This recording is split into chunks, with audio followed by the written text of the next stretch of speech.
Alléluia. Nyamie ikuleng oviema. Nyamie ikuleng ole tititi. Nyamie ikuleng ole mandima. Oma yejina yosuk madek bakun yetien denga ye. We anangama nkpan flo kan on blandende. Kan nkpan flo ti mi anie. Mi srelenga bon sreon ma onyunu ke ansansa. Misanga mambesu ma oeke ndoswanu tebobe yinsa. Alléluia. Oma like fisu pe manu ye fa kantik nzolie ablana oni nu. Alléluia. Ma ishisu. Wakanda bomie ulisu. Otimite kokolelika. Lo uzimini mojasa. Quand vous Jésus touma. Quand vous Jésus touma. Quand vous Jésus touma. Quand uzimini mojasa. Quand vous Jésus touma. Ni tout diffère à fite moi pied. Jésus mi vient au sol divino. Ni a mes ordis dans les cieux. Quand vous Jésus touma. Quand vous Jésus touma. Quand vous Jésus touma. Quand vous élimine Modassa. Quand vous Jésus touma. Je vais pas comprendre pour limiter mon. Y'a Jésus mon d'abord quali. Oh yo bi fait que mangra ino. Quand vous Jésus touma. Quand vous Jésus touma. Quand vous Jésus touma. Quand vous élimine Modassa. Quand vous Jésus touma. Des fois d'avoir Jésus souffert. Quand vous dites on te va nous. Blande que awa quand vous Jésus touma. Quand vous Jésus touma. Quand vous Jésus touma. Quand vous élimine Modassa. Quand vous Jésus touma. Des fois d'avoir Jésus souffert. Quand vous dites on te va nous. Blande que awa quand vous Jésus touma. Quand vous Jésus touma. Quand vous Jésus touma. Quand vous élimine Modassa. Quand vous Jésus touma.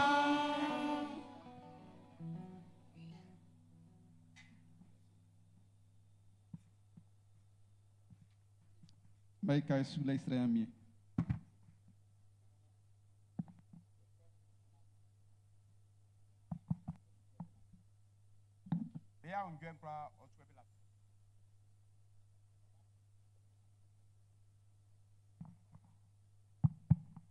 Baba, le mot quoi fien non? Bon, on souhaite la fio. Bekunde a un gain, osu. Bekunde a di, osu. Bekunde pepele, osu. Yabe la fio. An ne yo kenda. Be bali. Ya fabelo an kra gosu. Et si pas, il que kra ba bia yewa. Ah, otron wa kundanu. Nyabesu, kra ngabe moi Jésus du banon. Amen. Ikula iguasi. Adonai am kamuzu kumbande. Ifle inemalesi. Adonai nyamien vle. Ikula yo ato duen ali kaule. Ingwe anangama isran kulele. Oviema.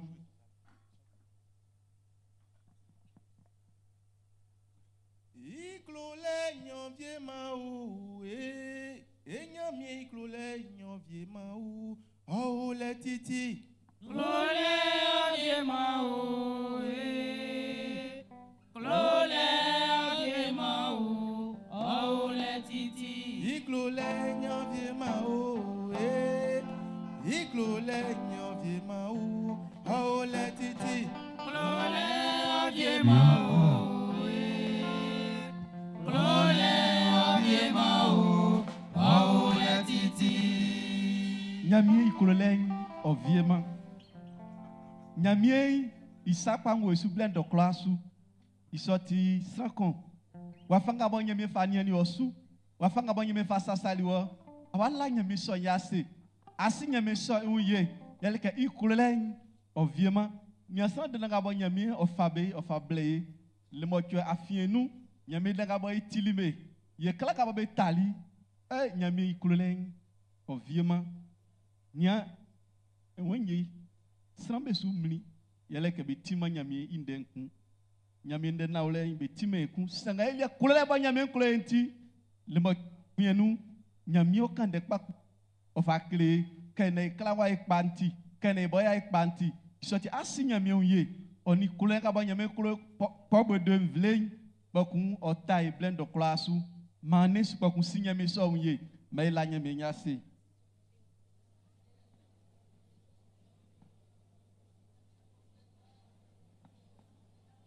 sinya miye oni kule danga ba okule pobo de vlein c'est aleme yase mu esima e ma elanya mi so I ase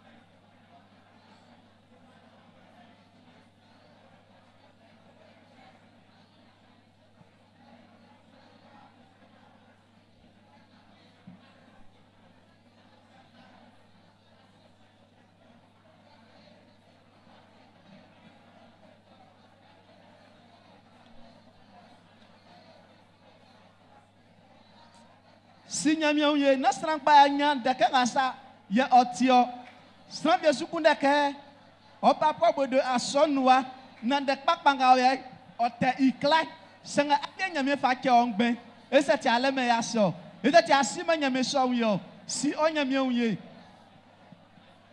nyame sasali oti so senga de ke ngasa mu na sran pa ye be nye sonde yo nyame su ka ki papa bodo asonu osu bo u fle overa ka la nyame nyase overa ka si nyame so unye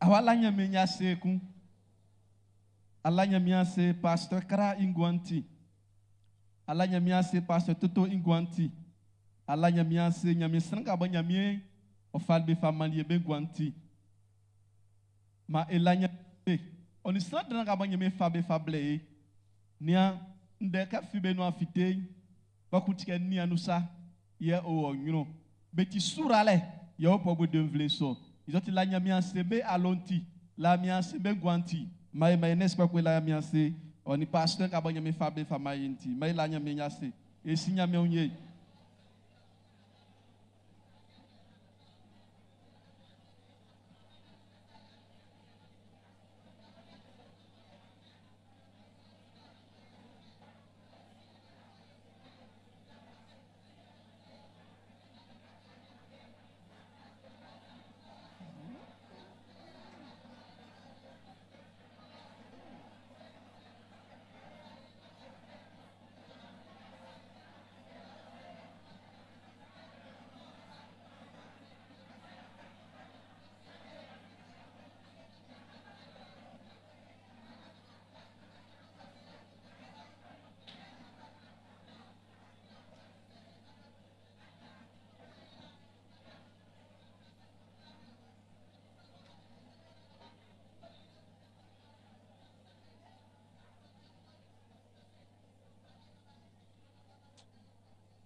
oh enyame nti nyeme enyame nti ba enyame nyo sasa yo enyame nti ama yo ngwan no enyame nyema enyame san dandanga mo enyame nti ama blend of class ye la bakun ye jaso nyame kumba so ye wa kan ye wa bo no isoti mama male oni age ila nu kan vlen o enyame nie Jésus do mano mo isso amen On m'a mis vlenyo amulike ku Jésus du maïnou. M'a mis isura leng. On y croit dans pas Jésus du maïnou. Nia kaba nia tisu afe. Asu se ke nkoni na nyami wa demi. Nzu saka oli kakpanu. Kenga atran le farake atran. Isoti se adia kunjwe. Adia sukpa kun abunda. Afayi nyami yaye. Abunda. Afa kabu nyami.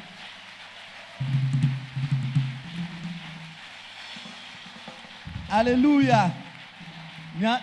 Ke otimi akunjwe. Kambe senka ngo nyami iswa inu. Afi nyami iswa no. Ba ela olo. Nyami iswa no. Be difero. Isoti makan vlei. Oye nyami liye. Alléluia. Alléluia. O mansien. Onya magabo wa unde. Ato inu. Asemenu. Abo moya famei. Abo sura la famei.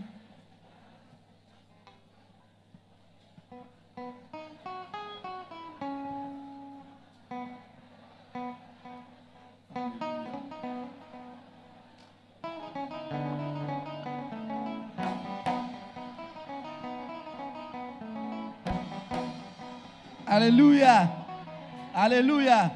On y a ma honte pas. Honte pas. C'est que bisaka yokele le motuenu anja abalier.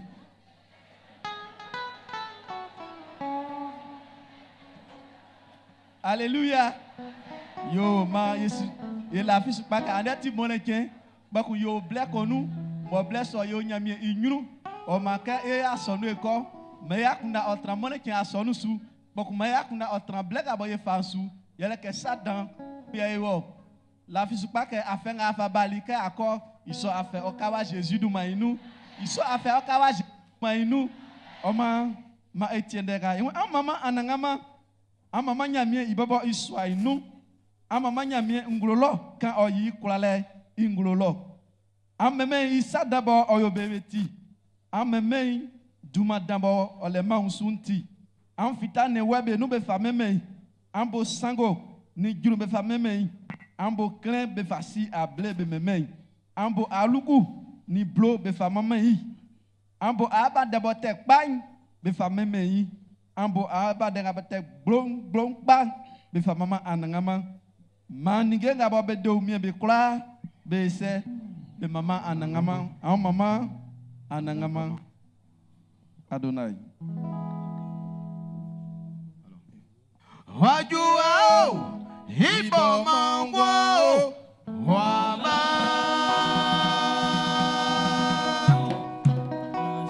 wajua nyamye ba mangwa wajua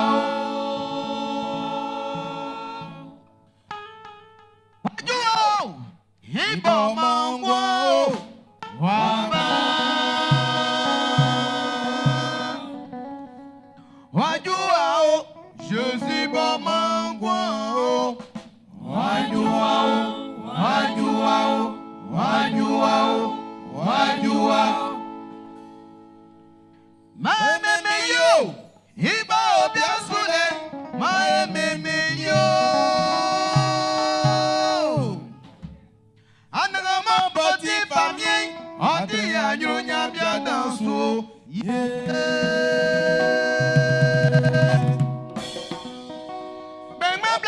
Namo, bekoto be mama nyamie, aememe. Haju vie mu mende watisie, kwenwe suni via sube mama nyamie, befema. Gyomu ya kwablenu, iwa sieseli eke, oui. Like kwanga bende umye. Mabe mama nyemi wao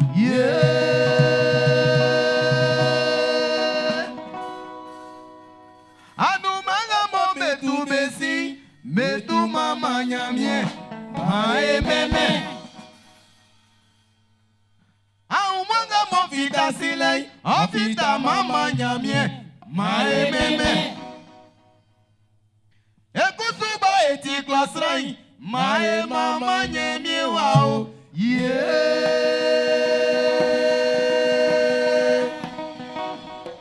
Mae meme yo, hiba o bien soule. Ma meme, nye mo ti bia danso.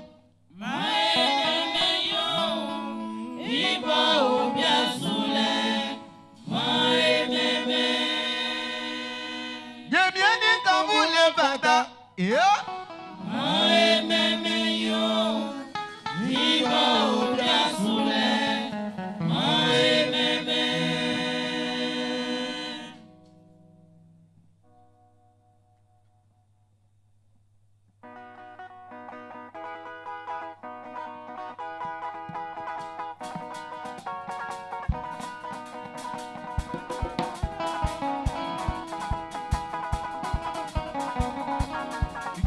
Ali mama le fata anangama.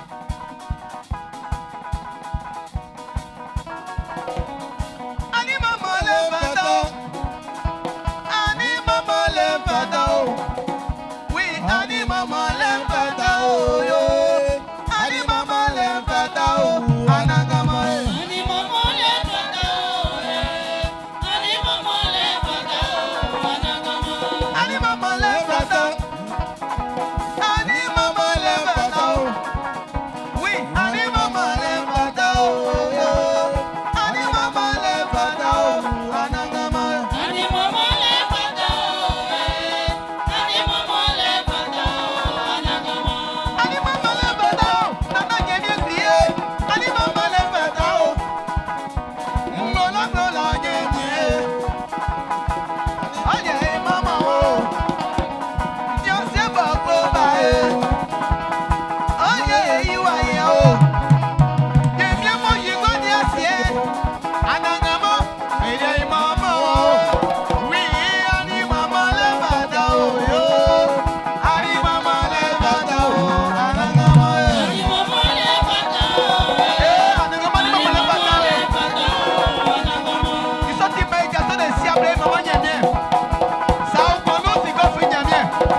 sena biema o.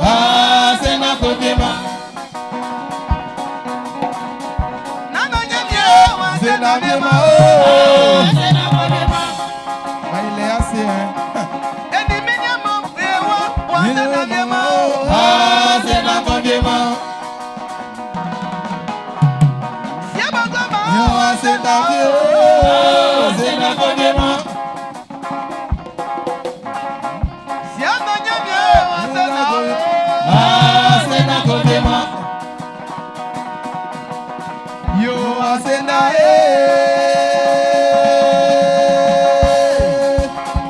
Yo wa sena Nyame wa sena kobiema. Sena Nyame wa sena kobiema. Nyame wa sena kobiema. Nyame wa mwana. Nyame wa ejalajo. Nyame wa muyeko. Oui, nyame wa sena kobiema. Nyame wa sena kobiema. Yo yo yo yo. Ay ay ay ay.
Yeah.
Ayenyamyewa. Yesu. Ayenyamyewa. Yesu. Ayenyamyewa.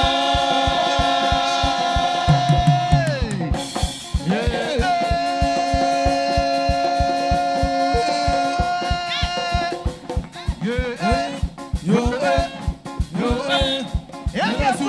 Enganyamyewa wensie Yesu. Ayenyamyewa.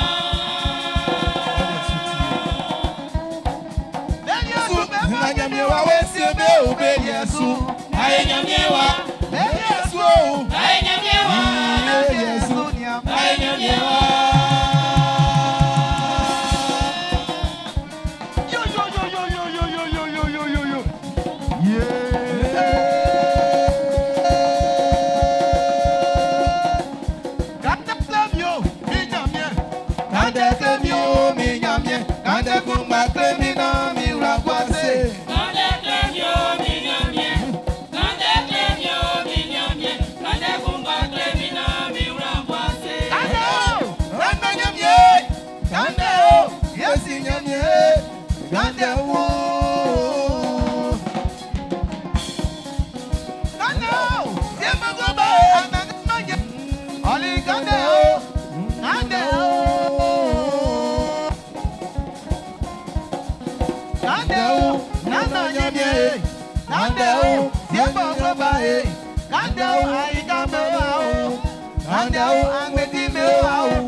Jésus nous m'a nous. Yeah. Wow. Amunia ka tikba. Kanya mi mabu betran li kawlo. Ba ku betran suru ala mbo. La fisipa kan ka ba ayoli nyamie wate osu da pa Jésus nous m'a nous. Nya wa fe nya ka ba ibo atule. Wa fe mbo atu nya atie pa. Nse wa fe mbo atu. Alléluia. Alléluia. Makavle oye nyamie ilie. Sien Yesu ye jajale besu. Blenga waju ye yekuneke isi. Eni magabo ande otimbe wa ulule kikri.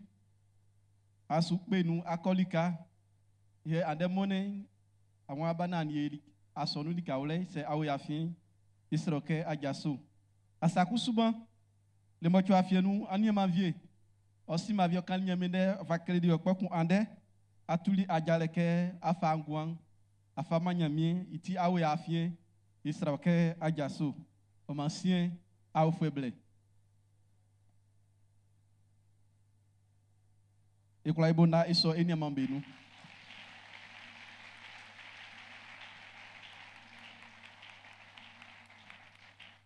eni amangabo ajaso li iyo amumboni balé Jésus do mainu oma isre amkpake amugwase ble kon wajubo iwabo wajasin ekla amukpokun ife amu ifa kre nyamie invli makan vle owe nyamie ilie oma sien ifle eniamabo nyamie okuluske andeye omaye le mokionu jasimu oma ifle eniama abaku ke oblana wa famille kru.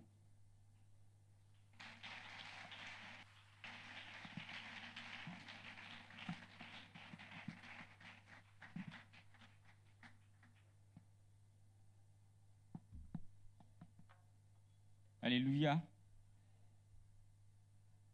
Baba, mamie, minyama bien, minyama bla. Nglemoy, boti mone, anglonga e uni boti setami kemba a blanc oni coin. Ati miakun geke nglemun ngina amunyunu na limokwe nu jasin e keno likalwe. Ici na yasu e jasin mesu ifa blengo we ifa ki akpaswanga boy benia anyansu anzabika aja inunde ifa blesson ifa ki besano. Alléluia. Alléluia. Et ya moulike kon famille sans Jésus-Christ du maïnou. Et ya moulike famille sans Jésus-Christ du maïnou. Ya efanya mien et la moise. Yole ke anuma ke eni amu benon toliye ke e blana ya swamebo be aja inu e bali. Ma aja oiri pa isonti efanya mien et la moise famille sans Jésus-Christ du maïnou. Sronya mien efanya mien et la moise famille sans Jésus-Christ du maïnou. E fanya mi la be klang abe bali mi ase famille sans Jésus-Christ du maïnou ya sa nya be bali ngabe seseli manya mi o ye no ma be famille sans Jésus-Christ du maïnou mo iso amen yes enyo eseli wa ke o ya sesi aja nga bro frère mariage groupé ke seseli nyo ba se kusma o kan isunde wa ko kan isunde isese fremo yo gien e ba Emile ikusma inwa yo so ti sonyo ma isese na eni anga ajande ntike klebe sanu ande kuswa be lema ulufai I mandransa ma esheshe na be ngba be po ekuna be ajani kawre nga be sheshe libre be mani bla be bolindo do ake be plan bia be ulu mariage groupe sonu ma be blana e po ekuna ewu ajanu ni kawre e kan nyo lele ngo faju ande o yinke balen o titanka I kan fo nyamne de kan fo kan se on ko sie o ko sonu no ko sheshe na ko yo wa sheshe isu fafe ye na nyeme yo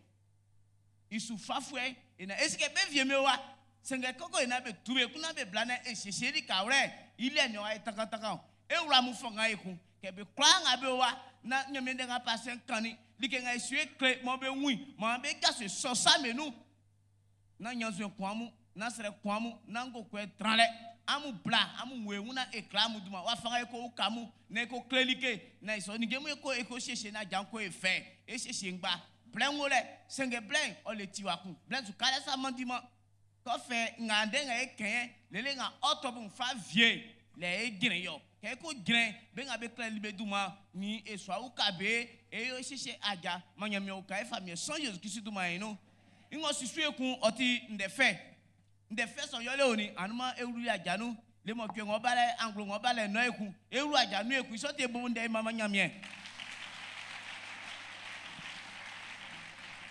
eviemu enia eviemu ewa eviemu enyunu pengbo eviemu etonton owe afien enia bien odijuma be nga be kan aniewa be no odijuma no bro frère OPH ini odijuma kaenwi elia efle à l'heure donc kaefle sonti nga tie efle so ko ba amo anwi yo afango fatiti efle à l'heure amo anwi enia bien so Kwame Tony ko jaso tesanga tie efle à l'heure amo anwi. C'est mon année, c'est mon année, c'est mon année, c'est mon année. Cette année tout va changer. C'est mon année, c'est mon année.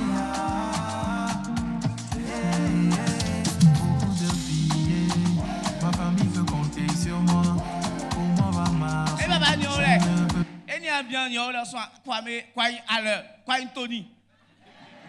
Asa Kwame Tony, yole.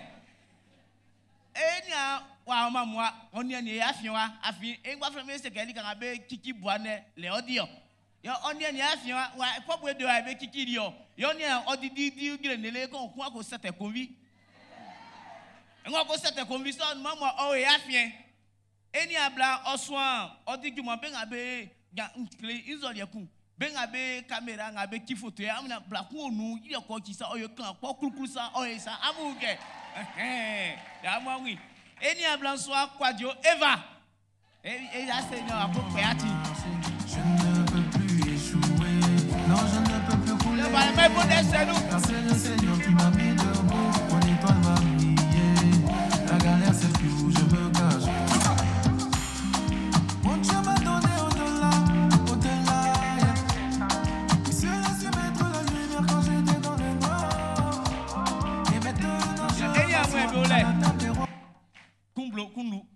ngwa fait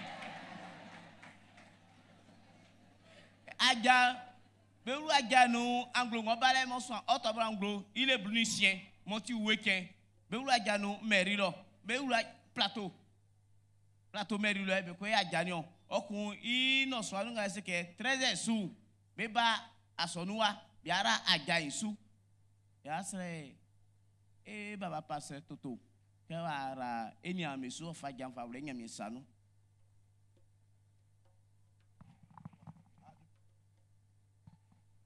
ama Israel mie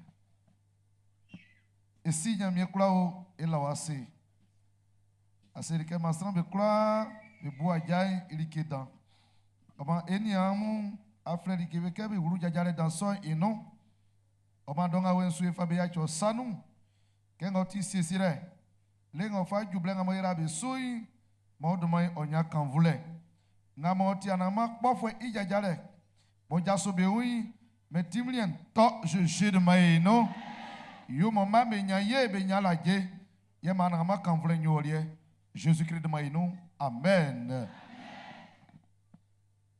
e bonde ma nyamie esu ma be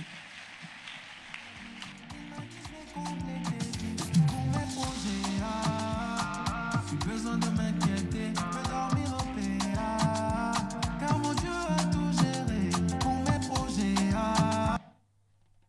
Alléluia.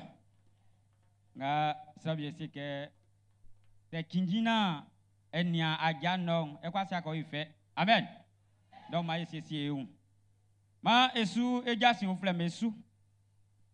Nga dio ti jasin ou flem on ivara ke e pobre de asonon eti aimasi mone ngoba le fain iso kenrien esi ngumi esi klonglo bo otike efa kenson efa mama nyamien etodue ebo esro esi abre afin nyamien okprin suma srele ngamo esreli trale ensu trale bo etrani kemba a brown onikun ya tabo donc otike c'est quoi ici oti sakumbo e jiunglo isoti e baba pasteur wan mande song oye e kwaklang e kingi ma e bomandri ko ina mone ken song ya bana ya tojwe ya siable ya mama nyamienti ko ku mone ken ku gba so inu eni nyamien e lo asa likalwe isoti ma blessong oye e kra e kingi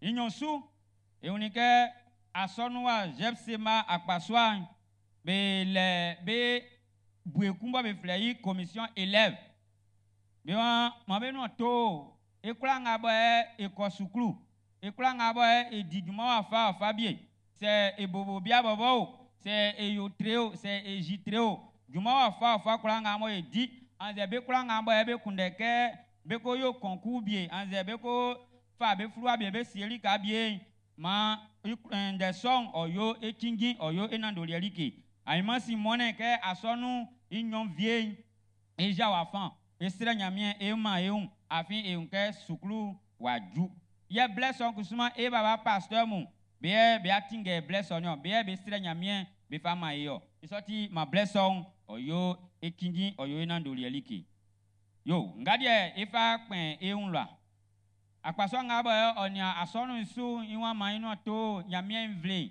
be kula ngabo be kundeke be tinge asonu be kula ngabo be kundeke be bo ndolo be kula ngabo be kundeke juma afa bi ma asonu inu be din ande ngo wese asonu inyosu vie ile anya esuan like isoti ekula ngabo eklelie duma ma nde song oyo enandolie like akpaso ngabo be nya anya isu be wa ma be no to nyamien vle ke e baba pasteur okeni wa fan pata nsanga bo okeni unde bo anglo ngo sinu lenu e yoli anglo ngo oba ekun yakin ngamoti anglo so ikikling e ya ekun ko kun esira nyamien so isoti e ngabo ebelibo ma esese eun e ngamo ya kleme yo ma oyo enandolielike ikle duma ko ina blain ko jum ya ba na bokuyele inu ya sre nyamienti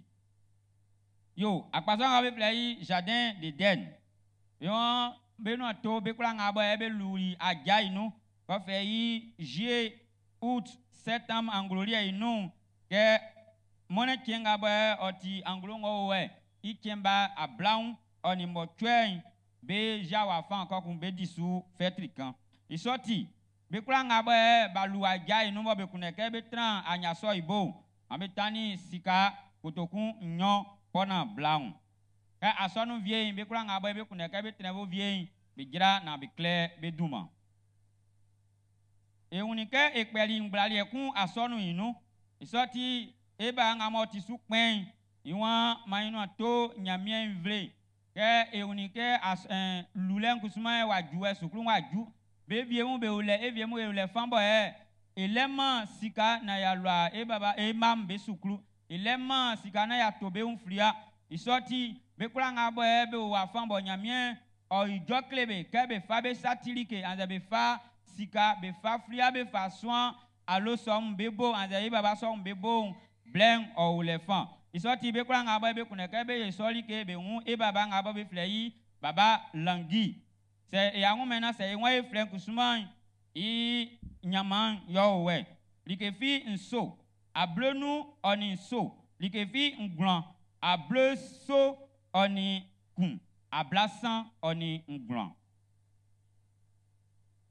akpaso ngabo ebe nia asonu isu yo ma be no to nyamien vle ke esieseli monekien kumboti monekien kasien bo etenduma monekien boti tidele e unika isolie esieli kronglo boti gasi bole isoti ke efi e alokungu mo eba onifala ke efa esrankun sranga mo esimeo sranga mo esio ke iban ilele sanu kokun bokuyele inu yati nyamie inde gasi bole isu isoti ma oyo ekokla inandolie liki ngbala nga mo ekpeli kusuma isu pen iwan ma inu to nyamie vle ke ofei anglo nga e onuwe boti setam ikemba kikli bobaju ande ngo we boti mone anglo kungba so ikemba ablaun nikun sika nga ba o le fan bon fara ke etani oti pona blaun isoti ke ni afria inu inga ba ina jualo fan kan janvier ma ekuta efria so inu yo ngadien oti sakumba oyo mo fe nzu flolong oluliebo e baba pasteur Kra Daniel iwan oyo asonu iyako afin e baba nga bo be flei kwangi ande mami nga mo be flei kwangi amlan Chantal e unike i baba le nga be flei Kofi kwangi osini vie inu angulu nga mo e unu boti setam ikemba blue oni su lika nga bo be flei sile klo diabo asansulo ye jajale nga mo be jajalin ye owe mone angulu nga mo e alunu boti angulu so ikemba san oti yaken beko ji likanga bo be flei diabo beko ji lo kokun fu kenga bo su boti angulu kungba so octobre ikemba 9 beko je isu inyosu e baba pasteur Kra Daniel iwan oyo asonu iyako yele e mami nga be flei kona Jean ande e ni amblanga e ni ambianga be flei kona Jean Marie imoli nga be flei asauli amlan osini vie inu angulu kungba so nga boti setam ikemba blue oni so jajalen benafa na bama isoti kebe ko sisi na se ebo ko seun be wafa sie enyu baba ni mami mu yasinga boy o wisanu nglemu boy kundeke enyamu ikenuli kalwe ye owe manyame bora Yesu Jésus du manma oyuso amen.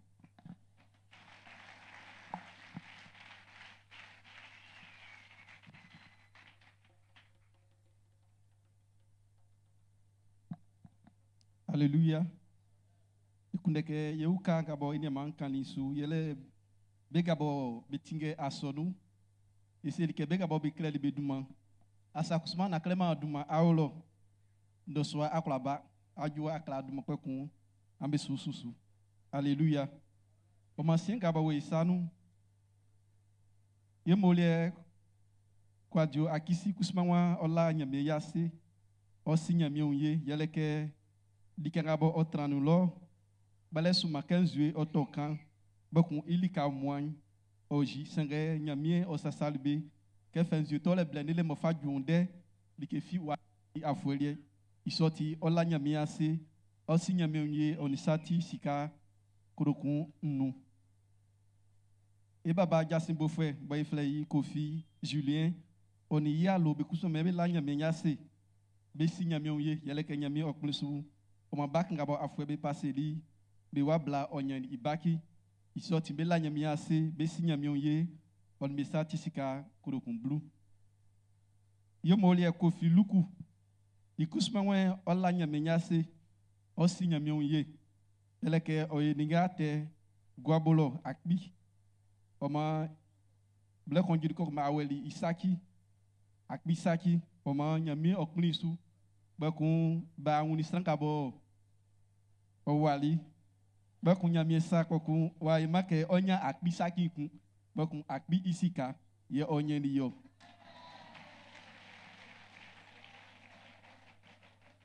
isoti wen ola nyamie yase osi nyamie onye onisati sika kurokun abla ye molière ya Lorette de la paix imwa ola nyamie nyase osi nyamie onye yele ke nyamie oyi sadan ofameni inyamie asina yele ke isi ngabo sen ye mo ande ayi mone osuko ijuma ikole su o ilotonu pe kun baka kon dumwa inyuru okon kakili akpo jesko ponsule ko kaki akpo kun ofuri kensu o makokun baka o kakili toli se nyamie o afima baka ntoli ilotoli ensu bakun nyamie bo kulo inti en bible ngamo onu se ga kwa klinisu ka kwa tin ifrensu bakun loton jirambi isoti ola nyamie ase osi nyamie onye afi ohun kan nyamie oseseli ohun kan nyamie odeli isoti ola nyamie ase onu statistika korokun blue makan vle oni asina oni mamalen o Israel nyamie ilie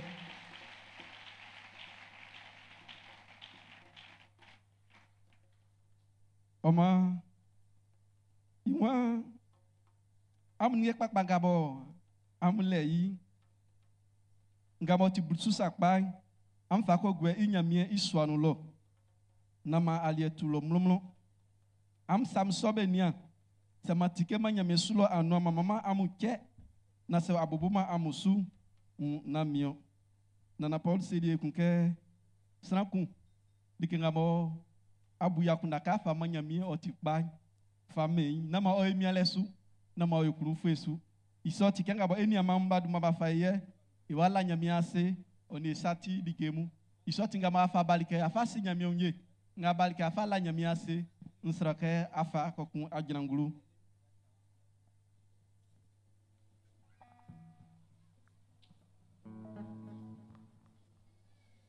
yo ngaba suzun ka afa bla nyame fa trana la nyame ya sesu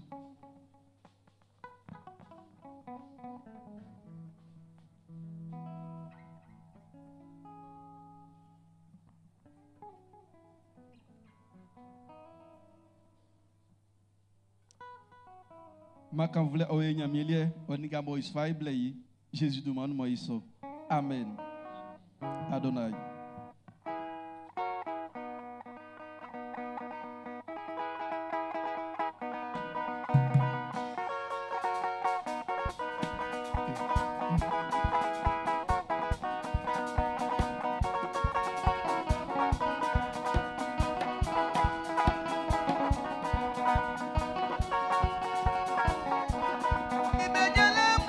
Jesu faible, oh, ya Jehovah,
si nyamie kura o wobara stranso ikpa onya ye o enyroin nglemu efa mama le efa ima afion manga o yemo wa mani be ngwa wa mani be ngulele wa mani be ala je oni dwedwele ko ina bakura di jumanti o manglemu ngamoti chele ni bulusuma be fable liwoi si envoie na sono Jésus de maïno manyamie o yo juma ibo swane like na makanvule nyolie be ngwa mo sien fabe ya chosanu kandem va kanisa inga mo ojiri mo fali en yeva mali ono andei baba pe o ikrama isuangle mu yen na yo ye di nene Jésus de maïno ngati chevye me so kire me bubuwa mabe uru anyinu nyani kpaile ni moaye oni sura le pito ino na makanvule nyolie fu ayale wa wei fu aible wa wei yabe mati nati moaye no na be sri be diakron jwe modement fou Jésus que de maïno amen. Mo oi somo Jésus do maïno. Nyamien vle bla o flewa due ku o ti nyamien kan vle ble. E wan nyamien sufa na wle famu. An mama anangama afi nyamien imama len o ti sran pam belie. An bo juru be fa mama anangama ambu sango bala nyama blue be fa mama anangama am tojo fleku be fa memei ambo ngwa ningem mambe fa memei ambo ngwa ningem mambe pikpa ambo nde be fa memei afi anangama inu anden vie fisa o kamale o manyami sobo isru e wa tojo eku e nyami nyaye e mama nyami o mama okbikba otralalie Jésus demande moi isso sronyamie. Alléluia.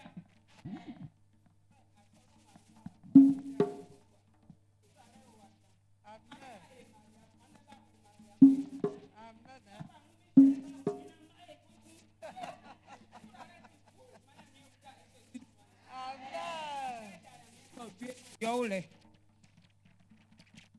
Atenae Pamanyamie. Aseo Mae pamanyamie. Aya sena. Aye yo mae pamanyamie o. Wae sada mae. Asenae mae pamanyamie. Aseo mae pamanyamie. Waya senae yo mae pamanyamie o nyamie wae sada mae. Ni asra ku babo dubrum okra keli kebie. Klosra ku babo dubrum okra keli kebie. Nyamie waya so akungba ken ofa bali eti dele. Ba so mwa e masate fi ye be bobo wa kanso. Ko yo na klosra vite nu je be bobo wa kanso. E di ali o maila nyamiase. E nonse o maila nyamiase. E misau Jumanganyamie dileni Klosran pradi E teso Jumanganyamie dile Klosran pradi ma Mami die misau Jumanganyamie dileni Klosran pradi E teso Jumanganyamie dile Klosran pradi ma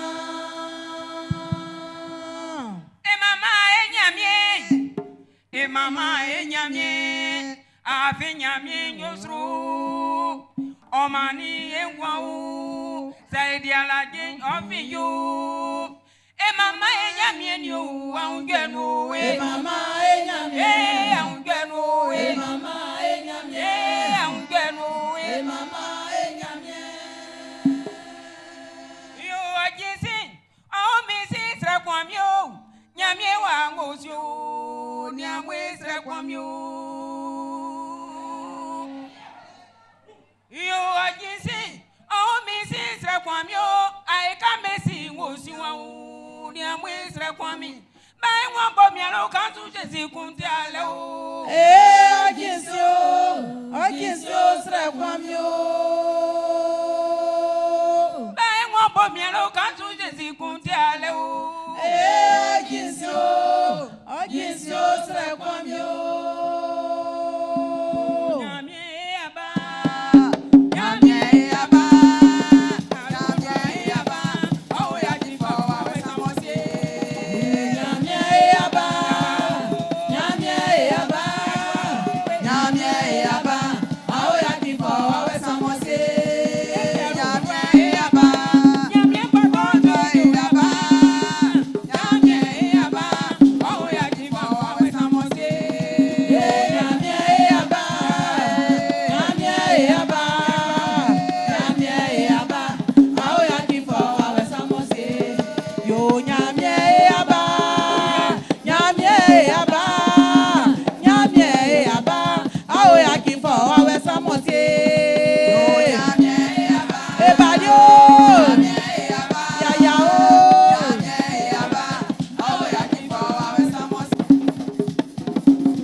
mama ya mie bot keni boy robot nya body ke fini mesin ibreng wa duka e meme afi otibreng bibia so ya fiewa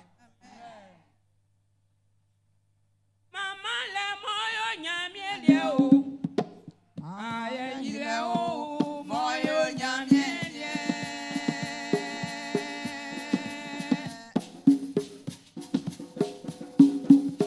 mama le moyo nyamie de o enga ya si anya e mama le moyo nyamie de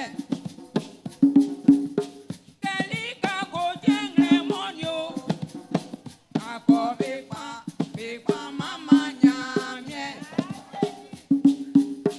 delika go jengre monyo niage bono ne be pa mama nyamie eba eti crossranyo e yo fatake etobi mama nyamie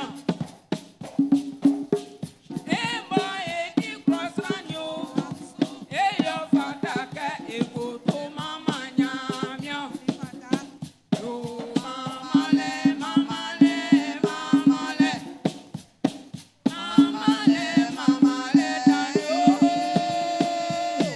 mama le oyo mama le oyo nyamie mama le mama le mama le mama le mama le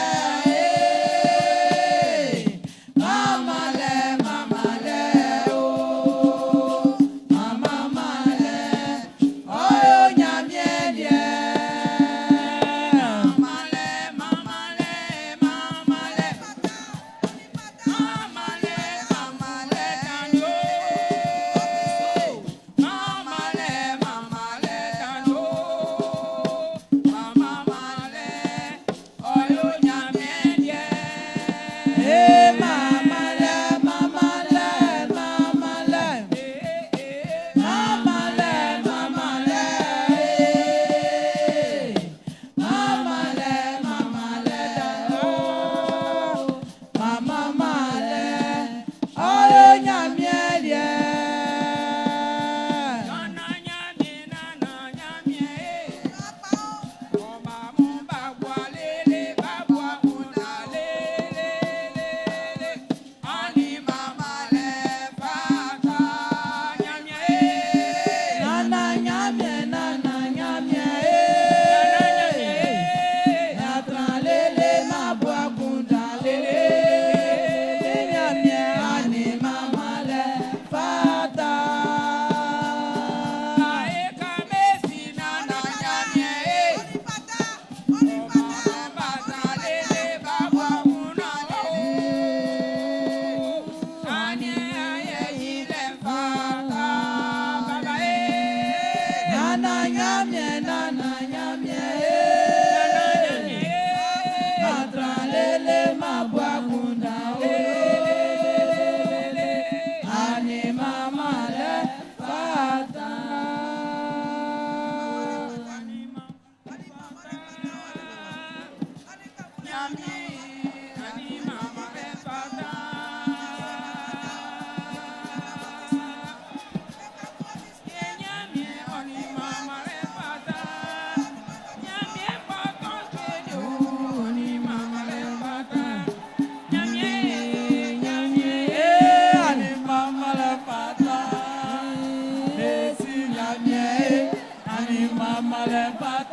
Maman Nyamien, merci.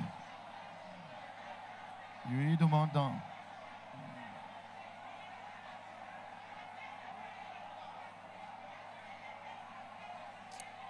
Maman Nyamien demande fou. Maman Nyamien demande fou. Maman Nyamien demande fou. Maman Nyamien demande fou. Manyamie demande fou. Alléluia. Aïe, bondaï, la nyamien, c'est. Et bondaï, maman nyamien.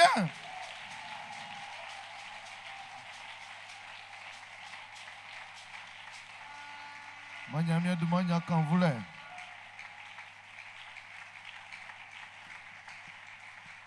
Alléluia. Maïmi nyamien, il demande fou titi, je demande non. Nglamui kana ya we nyuru mai jana mai kanga miende. Philippe wa mundetre na. Ekenge iwa ancien ni iwa so ejina I avilie. Na amu koko sa fisu. Sanga sang klanu ni niken klanu ngoju ngamia amui ankan klenya mien. Ansrei an jana sukpa. Ye an le yasi. Ye Oma amu jo amu fong. Ansu nguma satibo amu jo amu fong soy.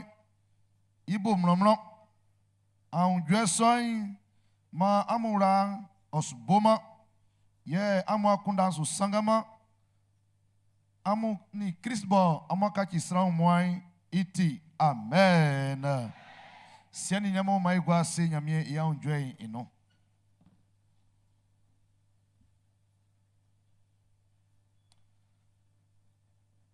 Misini minimu nglamui nyamulike ku ya ramino aklama fama amono kungumu nglamuyei kama nyamie ya unjwe ni pa ilei oja amu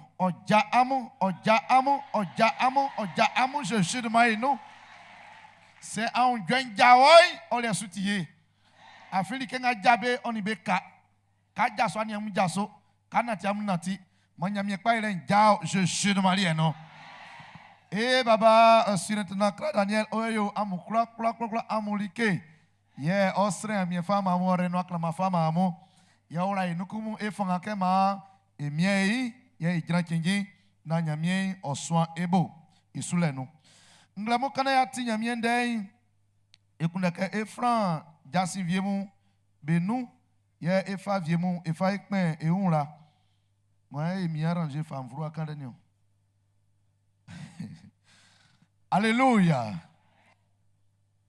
Nkuna kenla nyamia se afi anamasi kai no atoli nyamia ya sonu kai wona ko fombo enyama Wilfried oni ya ro fo moyi okunyamia vlei okuni suma ewoli eko fombo li awro mama nyamia dema yenla bi klanga beti asonu ikpengme mo be so ebo juma idile no nyamia sramu oni nyamia vlei moyi la mo se oni ngama mu eli Manyamia fa blenga mundi lon ofa dijuma aru ngwano mabe uragwa siklama Jésus-Christ de Marie non na nyamia vle iyase ko oni anuma ajanga mo ebali aso ni abia oni ni ablan bebo boma ekra irali enu aklama ifai manibe blenga mo anfali anwa diri manyamia oniaso oyamulia famamu yente ura unfanga ajai e na bebo ba mai miei aliembao aliembade sawa bana za ani bafu mengumi amo ai beramusu abo buya kunda pao aliemba sra viele kuma ka le senke mbonga ngwe nja bien eku nja bla eku itele nga ya viele nzu sakanyo ngali ngwati nu yese iba itifa kunda miai benga be dijuma fu echen ba song boko so sra viwa ro bama iye makran iti ani atrane iti mai boabo ehun ka beze ka ja jui iye ni avie mo ekun afa be akria ikira yen me mie na mai bla e aso bebo ison oni fata oma ankra ngambali anomai ma mi ramusu oya muye ofesura le ofasia mo ro mesu jeje do mai no Et il sous-trane batan sang. Ngamo ebolibo anglo ga nu ya chen kikrin sui anglo nga bale ya chen kikrin ti anglo so ikeba nsansu ye etran yin so and then iti duma klele ya tabu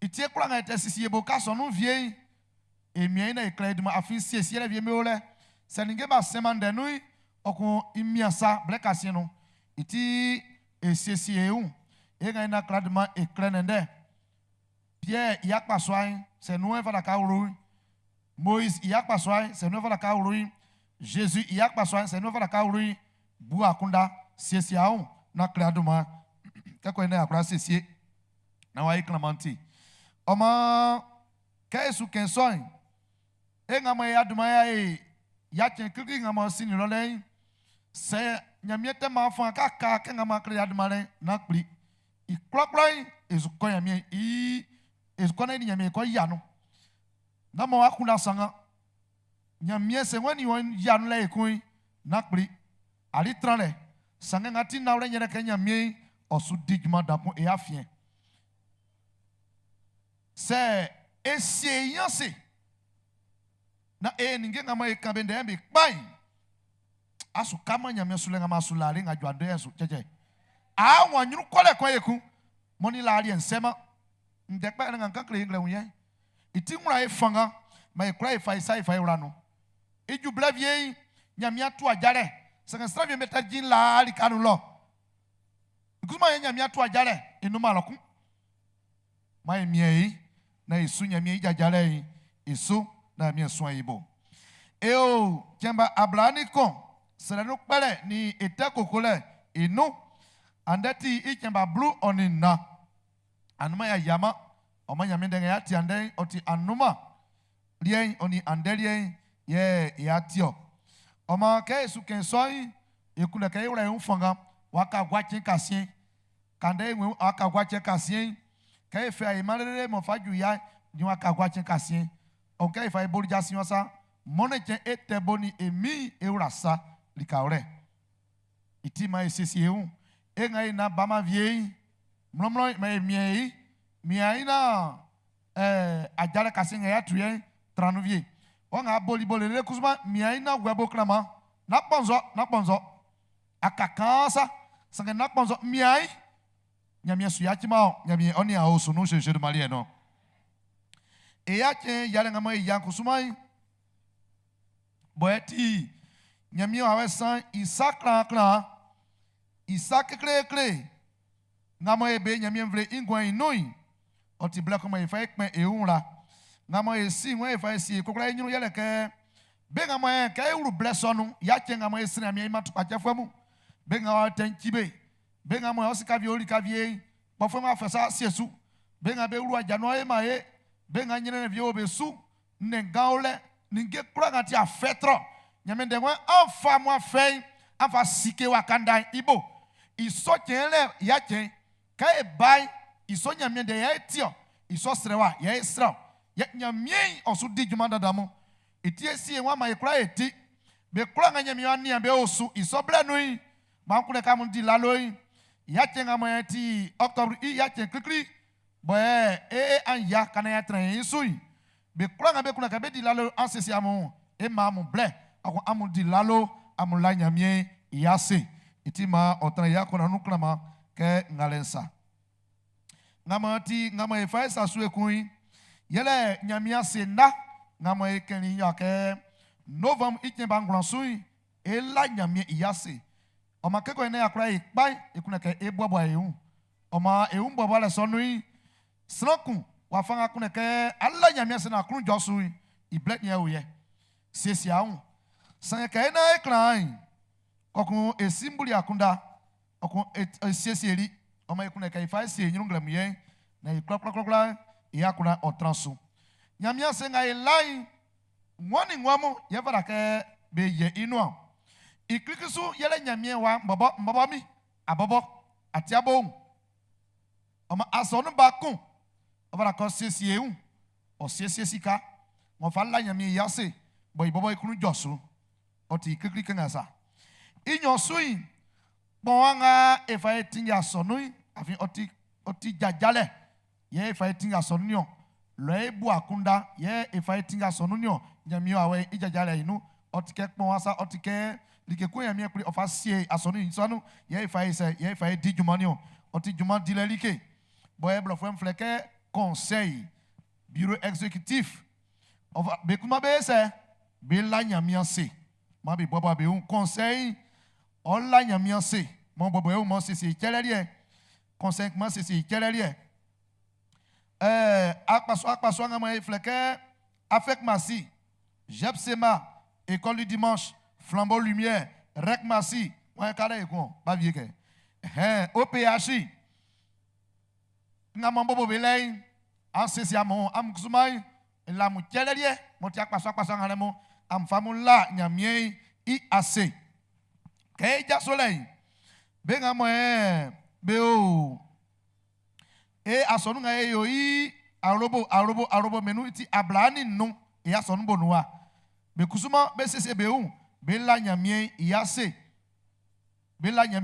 iti ansesi amukele e fa la nyamie yase blesso eno ke blenjo amba amla miase benga mo be di juma asonu no mo be juma tre mesu be la nyamie yase Bela nyami iyase ma iseke be ngabe trae wawe ngamo be lemu otinzoli ensufa be ngamo be kre ajasulike otinzoli ken kre ko e yakuna zo atike yo be se be fa be chelelie bela nyami iyase eni anga nyami frère be mo be tojwe be mama nyami ke Adonaïsa ke stro nyami sa ke fils de Sion oni Koraza Kaziel be kusumai be sese be chelelie be fa bela nyami iyase vie e manga be o Bakanga belo, be sese be kelelie, be la nyamie yase. Aurobo, kanga yawa eti aurobo. Me ikrai suti, aurobo mwe klokla ngama beti asonu sema nga upabwe dewai, ansiesi amu. Ke blanjui, auro isukpe, anse auro isukpe, ijanu janafwe, oba nyamie nyru, amu auroi, kele ngamu sisi kamfam la mianse, no vam ike bangurasui ke ble jui e mamu ble oti ble danko mo yafa la mianse oti ble danko mo nyamie o afa reivre isudan iti ma ken krekren bare amu ko ti ble mo e ble dan iti ma esisi un kenasa arobo kungumu be sisi be un ke ja soleil pe kun mama beteka ya juni arobo ne yo na vuke ijure itima ekura ebobo e unkengasa na nyamie ora Yesu likinga kuna kai na ekpai besisi beun okun keblenju kai an paja ma mi so ebo jesu de mai no anma etakali ajakonwa ajaso intakale no kan fa kanisa nyamie srankun boe odiri juma ya fienwa oseriwa odeniamu diri bledan o iri black mo esura le ble ye nyamie kpeli ke omaye nyamie ndai ye orai nyama mesuo obali wadiri juma dasoy kokun ande jenga wensu onyewa osuye asonu oti isuke mfe infa kre nyamie invlei esin donga wensu akpaswa kankonsu mo bla fon ke paroisse okun akpaswa kpen fien konsu mo fleke district nga o Diglong inu okun akpaswa dan nga fleke région inu lo ye esinwo Diglo région on les blancs les bansan parasu nga os nous sommes be frère Nizaon V16 nyamie srai jumanga mo ngo so be fleke assistant nyamie srai bo so fwen po bo dewa ye eri kriklinyo inyo so le passe c'est clair okun nienti nyanisa neo Alléluia. Ama esi o wangramui kambodu mama jaso mai bonda ila miase nyamiesra ngesa obed kwasi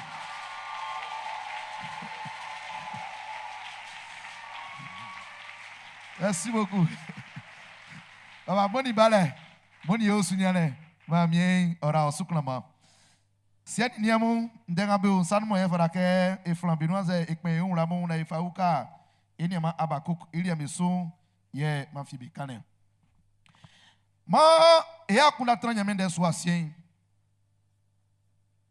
likenga ma yesu su iswane su e wa sra no kpele ni ete kokole iso juma ya yesu di okemba ablaw oni kunga ma oye inuo oma ande anuma ni ande amende nga fala kaiti ya oye ngati anuma li oka nyamie srele nyamie nde yakunda bule inde nyamie srele oni nyamie inde yakunda bule inde ya etuma etio wafase ewu nyamie nde yakunda bule iwure iklika ngafala ka engui yala ka nyamie nde yakunda bule otima ke like koma be flafla susa like koma be sensu nendesa konka vie watu wajilo anza wafa siasi akende ku cheche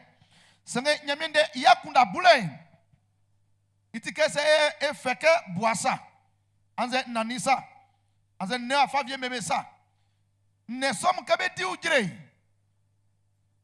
beduma be pekpe ujire be meme wa fakon koko ijuble bakola kebe lai oku aliya nga be diri anze ujire nga be diri be subo ba be nu anu ayeku kania be auje ikpe un treke be auje su si aliye na kebe wa me kuin akura tame une na ba chekra lokronti mfeso na fa suzu ndega Yesu ke wangla mwi yele ke kai se kai bunya miende yakundai se esu fe suzu ase katika bua mele ngabe mo enwinesa katika na ni mele ngamo be ma enwinesa itike eduma etinya miende itike eduma kanga nya miende itike eduma etranya miende iswane ibo etiko kengasa okunvienu ya wawro anza Yesu tu ajale anze wa sonu bobodu le bekunde nga etili efrei ewa wenu ebomone ewa wenu keble ya tisa okun iwa fanga tili nga atili iwa fanga teli ndenga nyamie kani bo se Israel mo kani asubu yakunda ke kan iwe se akro sran itinzoli konsa na ewanzo iwe se akro sran nyamie de se akro sran na ewanzo non ifada ke nyamini awanzo se nwuyi na fe osu nsisi nsere ameme mbu wakunda kpa ifada ke likinga ko ina ke se iso sran fitenzra no enyunu yanzo na titi nyamie iso azu kan kremio no awon nye sran iye sisi fo awon nye na sran amo nyina na osu se ne fawre anse se ne da bobo ikanga le inga krofa uke ina ramino me nye solie na nanka klore ngama be kembe no no gben isu nyame de wen senklo sran na nye sran fifi awi asubu yakuna kengasa asubu nyame de yakuna wafanga ko ina wa nyame de so wakura ye inua na akama akunda no wangumi sanga wakura ye inua agwanui asubu yakunda wafanga ina de so na ewe na ore asubu yakunda omake bu yakuna ma ekpise kengasa mo ekpise kengasai koko isonye me iwuru ya nwure banu itrante ya nwure no isonye me iniwa wen kachiri ke kumba nyamie ndei ini ewa wen ifra no setika nzwe awanyosai kasa nzwe basanga fa gwenga no nzwe nyonsanga no o inyoy ayelike kumba likenga onyamie ndenu awruanu awruwa wawenu awruwa angwanu awruwa wone banulo kesu buya kuna nyamende Yesu buya kundai oboye okati ya kundai oboye ya kundai mone enzwembe kati wafanga mwe ningemu okati sali ke viela ole wafanga vrake ayoy ifankati anati ure kati asa mesesiele okati au nyamie iklusa yure we ko nyame iklusa tingangwan sai bu nyame de yakundai ota esu la filai likenga betei iso likenyepa likenga betei iso likenyanji likenga betei satike wakama ebe dualisai inyikran blong blong blong blong blong kangui inyameti nyrai yei moton kangui yefe satike do confier sa ebe boli ikoko yirai do koko yirai ka boka do fi inya konduma fi akon ibwa kon ke do fa do lenga mo iba wa jiramo mo tratrandimo do ko fi wa temo ken zuen tomo wan mo do ndo krai akon iwa fa ko ekun fi do itisu mo yele koko yirai koko yirai do koko yirai ke jaso su kanwi stranga be boli kofi ka pe kofi no anwi ngumi susiri afis ivie ka fi nya kati kangasa wa fanga yi fie fa file anatumau sanga abui bagao kofi no yakunda afi ka do fina se ifie jaso su fanga sui ikreka ibai ido dakra ama kai bunya mende yakundai motai sula filei kenya miema enyikra ebuakra aku otike akuna so yetige nyami wa wen isiele ni timi ino nyami de yakunda bule sak pakpa ni sadanda ngamo ojabe no engwanu mu baba ni mami mu be abe oye wa fanga monti kingi ke esanga srele ini nyamende yakunda bule ifangoti yauye nyamie srele ini nyamende yakunda bule ikinyingoti ye nyamie srele oti sabo eji ngro yangu nu nyamende yakunda bule kusumai oma tima in one day oni ingrele osie koko eu jode ni esame sesiele nyamende ye tinga yo srele nyoma yangu setike anwa viesa ya no antike otike okunyamenya urure inwania ngiwo anwre ya no isi ngi anwa sile usubobo se stranvie timia ni na sotike ngurulo eni edirike ya onimi kusuma ese edirike nyamye srere yo ayema akundai isutike anwre isutike bako inu andan omaye nyamye ngurere nyamye yakunda bure okun eni so enati ikinye ngoti ekuyele ke inyo kambonui oyoma eni nyamye kokoyale eyale nga ekoko soy ngwa onu yale nga eni nyamye ekoko ngwa onu oti yale kokole moti ngwa fanga onu anwreke ani nyamye musukande anwa unfe an paja akande akri nyamye tianu abonde ofa asrel fa dijuma ndenga akakre yi inu an paja ya fe kanzu nyamye timia ni envie oyoma eni nyamye ekoko yale ekanda ekre nyamye iti Israel okun nyamye ma akbueko isu eamreba ibo ifa kundam ngati krusamu ifa ure ya ngre menu kokun eunkrusa iure likinga mi kunde yauye likinga mi ndenga mi kan yauye kai sanga ya mi Israel ini nyamende yakula bule imma efanga wa wenu yau kai ka ka nyamiesu yako ku kai kako ene atoma fore oni satay inoi o kai o mai fanga wa wenu srai fanga nyalai sate isoi sanya mie yakra dewa saunka nyeso akwe iso fangai sanke afanya mie srele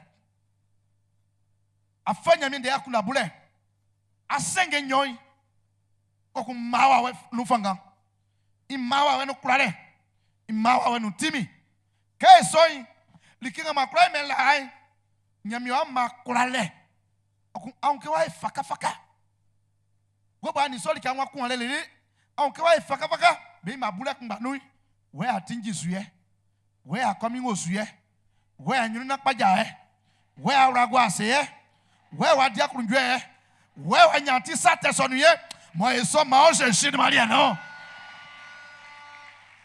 asu kama sata intimi bo cheche kai so pa Jesus agumo akanda sutio wawra ase sata susie ma olele sange buli suken kachi kokunya mi suka sange usura mi no ma kai nyo asu kama sata itimi mbo asu huma nkplia suande nkplia suai mangwanso afin Jesus wuri ke a onya mi nsu iye satia sata nkura lele fie mfa ko mais son to fon Jesus de maria no afi wa tenwena awu satana o sifete no nsura fungangre munye nyame de kale no manyo nyame de timi ni nyame srada no asuka manu sanga kplisuke akachi boibo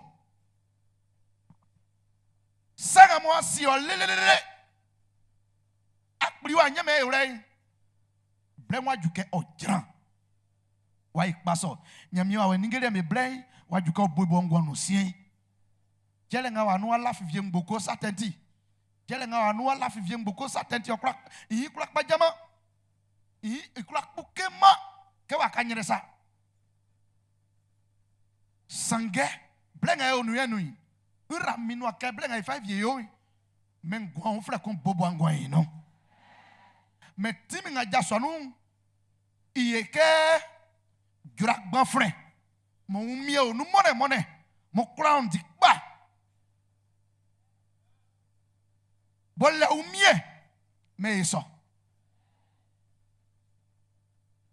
asu kama sate itimi mbo asu kama sate itimi mbo asu kama sate itimi mbo sanga mia ifanya miende mia istrenya mie nyamie oka o ma ofanga anya oti ai nyamie wanga makune kai na bo akru njo ai so afi ina ole pa abadi akru njo ango nga ole hu sange wa fe itike neje mo ayatreli akuri te nyamie so gba nyama so no afro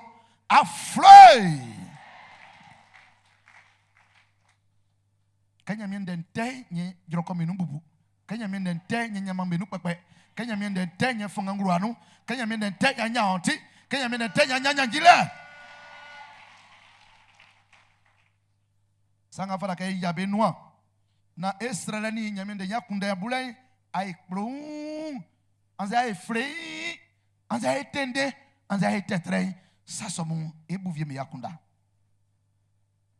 o fara ka e fable e ka e susu e ba de ntwenga we no e kani de e funa no glamuye o fara ka e fable na e siengumi na e fa esre amie na e bunya me de yakunda blai iti mo airi ke dan Sans bien me que blai itisika. Blai itisika. Men nous akunda ale ngale. Eli e nga iti Jésus son enfant mon. Blai oti nyamiere bien blai jasika. Bon, avec que blai disga le nga tebe kenzo ne c'est ati nyamie afi c'est so akunda nko ja okusuma.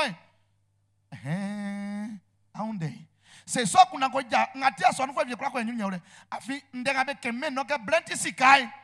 Ils sont tranyamien isati isamati noza yekre avi se unke men blenti sika donc c'est faible fama yamien tika so saki bre ngate nyamien kenga nyeti ba kenga nyeti yevie kenga nyeti avi men blenti sika itire ngakra fama mata yamien afi asa unke c'est aye nyamien nge mengboko asu yakba akasie mwa ke son derrière nion nyamie ngani asralika inwe afamu amatami na e afavie mwe ankromi mie ramu so mie nyamu ngemo nya sram ye kunda jumale nya jumantiri ke kasa nyamie isano nali ke fio like nga metiri ke boye be kura ema yele satenga nyame klifa Jesus bali moye o abubuli timi wakanda sui na jumanyale nya itiri ke kasa ali nya ajambo tiri ke kasa swak planeti ke kasa miaina sunya mia supanania miaye haun itiri ke fete kan viesa wafanga me wafu anu askratika anu so ai manzo nya anu kan zuiza sune nga asu akunjwa sune nga asunti nyamia mvli nafanya misere mfakanguwa nafanya minde mfakanguwa sangwa ekpai fa ajare nga wemo se akloma nyamia sere elia foi na ore ukare ente ukao afanga ente ora itiake aktranesa nganya mi sra fara kabe na be ba be sra mi mamu iri osa okun la bobali e fara ke son trangono e fara kanya mi ende kangale ini yakunda bule ini inu ndenga mwe atrabe ase nyame no ndenui ye kanzu eti konsa angono manya mi ndei oeke atrease nyame ndenga makangai miaina ivye meka wakundano sebabo wakula kenge mete kanga tikle wawansai sange yakundai ndenga yamie kai alle okunwano itifanga kai stressoin ovra ke etran na esiesu afinya mie kande sasre yamie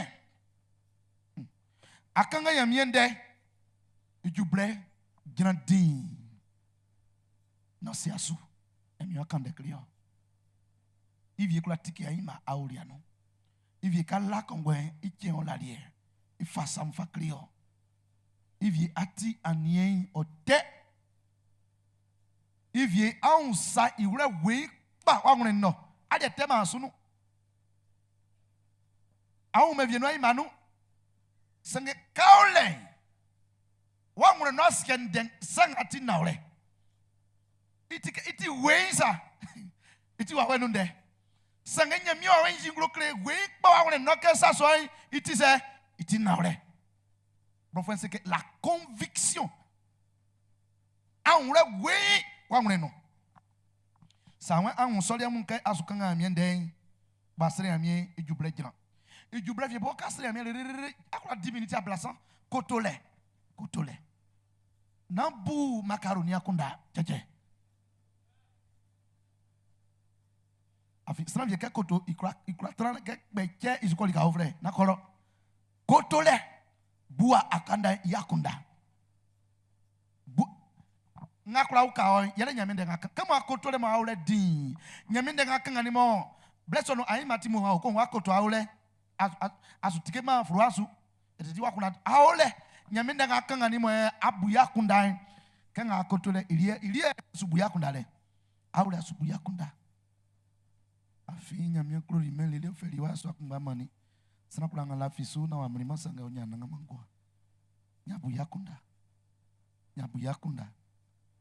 yakunda nya usreno okunjuble kwa akbe bobi akande ofre aule afa wakunda aho nyamyesu abu nyamye dangati yakunda iyanyunu nyangati ikbajale nga indenkende wafanga mwen woni bengo deli bemu be ko kanslo okube tojo frère be meme wafanga Jesus wuli mo wakanda su ngala meso be fabi yakunda mewo etilipa ngala meso be fabi yakunda kanga akotole afa wakunda fa nyamie ninge mesu afa wakunda fa nyamie klole su ya voici lesu afa wakunda fa ngala mesu ka fa ngala mesu bo nyamie wa wenwu okuno akunda kokuso akanyamie ekanyamie ndem fa kle osi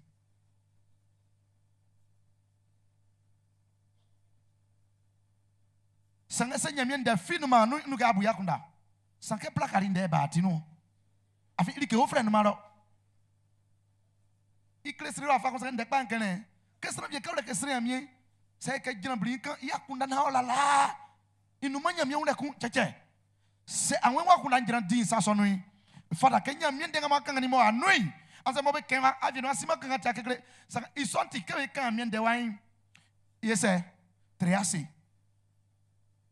sale tengre mai tra nyame ndenga ken yase nyame kra sene ele nyano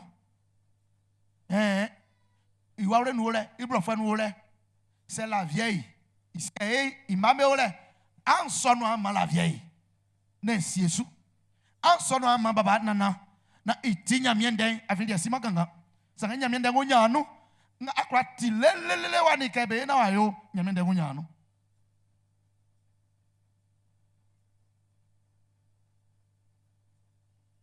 ke isoko kunyamie boya kunda mone oboya kunda mone siani niemu ngati strele on nyamende yakunda bullet tratan wala kay buyakunda na nyamie wasie na iduma nya kan vlengo no yakwasokli yaoye c'est que mimien na wase on yonde ngafa clementi ukami nantiwa nie ye nso ojajale menu mimien swamibo na mini wai ena tira nyoklo na onde ngambu yakundai o transimia ngurenu mimie mamia kundai o ingule la kunda o unsakte onisakpa ingbalie ngule akunda mimie mami Israele ni ononde yakunda bulei o ukabi na njina chinji osulenu swamibo na mita oisu mita osu na ononde otingemi na choja jala ntiti Jésus de Mahino amen.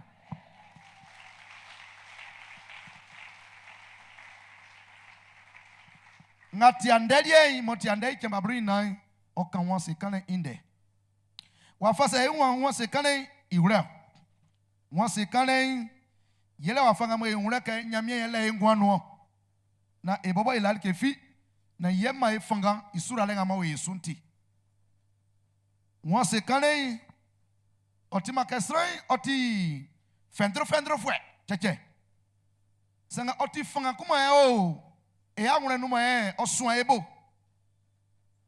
bo oema e unyamie nige meure aku esinyamie won se kanen o kai o ma e un kenga mo e krosra e fangan ojulen oyoma e satemu oni e asamia sanga beti wa wenu liamu e umbe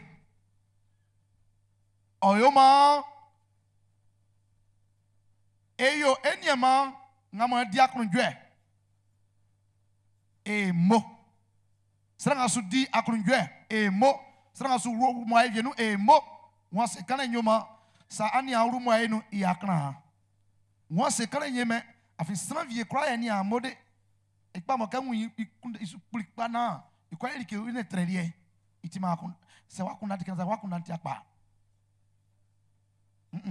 adi ka nwani ale tenga yonti akuna ka eli ko na ka be nwi ade yen be boduma na be kenri ndeko itima akunda pa we so le nyase sanyamia ina se atra ike virire na ka kpiri yuntio na ka bu akunda vitio nyamie nyemani otio sanga brenga yamia na mama mo anwani aviere mo adi mo anyunu ni ke vie noi la nyamia se me fie no fiteke ani amo baba mo mami mo mais à nous affiter ça vient de ticket nous na ya ni avie mode et dis-moi ni si saint vous y coller ik pe kan grève au kasu itima wan se kané c'est ça uruli ke vient c'est akran yemo afi ça teve ya mi ai akuma kuna ke c'est ça me kenso be créon i akran vie ira fanga sra no nunde ima be fanga ukabe c'est ça uru mo ai no se akran na se ai moi Montima Bleu, Itima Sunde, Anwabusunde, Sangajuang, another I moi. Axma Chaufra Kauru Moenu, Kauru Kekbanui, Asum working at Fimo, but some of you was ye, he a moi ren of Fama, Cabe so I couldn't joke, our was say. Sanga sestra rumah saya makna cengkula atuan noni kadena pak. Aku semua jauh kalian juasu asu tima. Mbanga duai ya dia. Mami ukao. Ngose kalen otike sasa letra le konsa nyame fama yon. Untule otike sate yati sanga ngose kalen oyoma euru. An yenga ifama amiende ni eunga eken ase nyamie ibo inu oukai sosale minu oyoma akonvision to fon oyema kura silen oto fon won se kanlen ngamo ibimu bebe oye akon eunke sule nga esu nyamie on yenga mo esi nyamie ihui ikura so oji won se kanlen inglo stranga mo oti won se kanfwen Likenga moyen, sans fati, anze yamie fati, ikan, ijinglo tenglo. Eti wan se kanenyo. Ani avie le loto kran, me akran, yemo. Ani avie plaswa kran, me akran, yemo, nyamie ma avie. Sani avie nyas kana se ato asie donga wensui. Sani ato avie, me akran, me afeka abobe wato sa, yemo, tianko nyamie ju, o marie. Ani aviewa awura janu awura awi na take nkanda nzeka ame bla jabo afi abiawa ati baba ati mami asusra mi ma wan kan nyame mebia mebla sra vie kusuma walie betinyo arobo nyo be walie mo nyame afra bebe so awura janu beti baba ke mami ke wo savie anda be walie be bla wa aju be so aja bla na atrembo awon mabama kenga awa meli ajui asise mai bua kunda ngale nkrati won se kana kana tibu wa ma me kura ba jabia won se kana do manui alibla afili kenga ema amie ka be jibe mai se be nyamie yeli ma be jibe mai yo ezuko enyinu ba jimao ezuko enyinu e moele oh Jésus-Christ isano amen kende tikenga sa won se kana nyaole Moi c'est kanen oyoma eni e mangu me osu. Stranvie won se ngakama tikura ni eni a osu. Stranvie won se ngakama tikura koma ko ni eni a osu. Keti ya urungale no yetio. Ato jana yisuka. Ikwasra un. Ken ni eswa ini keko huru stranvie li enu mo wo ma ze kek babuku vie no itike su ken won se dan ini nyunu ko fatama Maye kaki enzo mo chercher de maye no. Sra bien wenie. Sra un kole ngale nkure ngoko. Krosra kundale ngale kai esi amien. Nya mien de nwenyo. Amu ka mu mango ania mango osu. Yesa kwa ania hui aise ania osu nyo. Ke ko kati amien wa la me vieli. Jésus mlaria yimo me ese enie mango osu. Esre amien maye mango e kure mango nya mien de no. Jésus mlania ole. Ani akuru fe pa mu se ni niemu mai ni mangu usu nyen kwasra nwo sra un kole ngale nkure pa akure pa sra un kole nkure pa itikenzu kristra me yale sa krosra kuna mwele asukri yale nyele uni kenga kole awazu kwa kri yale wakunda asuja nyamende no angwanu be wa waka konia itrunga sutona akende akristra wa waka konia itaninga ya no munzi anze bi benga la suna ase kai 50-50 wa kona akose ke mando be diro ese kale ngale jawa zuko akunda oni wa no sawasu kona akende ili fati sate afi sravie kusuma kenga seke konia sra usule izukona konia trunga blanton majwa sekese ma mia nyanji wa chercher maelo hai asra usule ga hasko ni ai kanzu anango brown asko ni etani ngakrai Asko ni yang mabanga urai. Wakunda tiakba ka janzwe. Nangana ndenya miende ka. Sange anvo. Klore. Nga osrangren mo akona konia ania osukra ke miende vakansa. Na ania mu fa black ali do minute nu amusre amie. Ara no amei. Sura leo no da. Inde ensuka. Eti dikpa. Ba mi okai. Inde nga miende suken wae. It is a abiana say as long as you are tisram be bon de sile and the aquako tisram be bound na look at your eyes boy. Aquako tisram be our bonde na aquaka a crackling one. Abobali, what have you? Hey, Akunde mamie. Akunde manyamia nyamia uka. As got tisram be a vauka aliansu. Katianzu and bring a no shade my no. Se a robona se be a robon debo igwa sunui feke sere wa kure me afa ma osa me ka kunga wa ngune no na fa teke ya se amawro no madam se ke se ande ke ngoli mali duma yambo kan na fa ya wa ro ase nsi aduma se ke ngo jira me ya ro ro na ore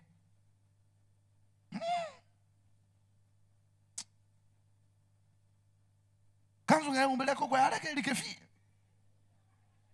mais bon vieux, assuye sang, iwanzo. Nyamien de western ame yale fwe, anzanyene fwe, iwanzo. My God, nyamien bawa kunsosra iti ale. Se wa ati ele, nyamien wa fa anyinu nyai ifa me, ife afe ifa siasu.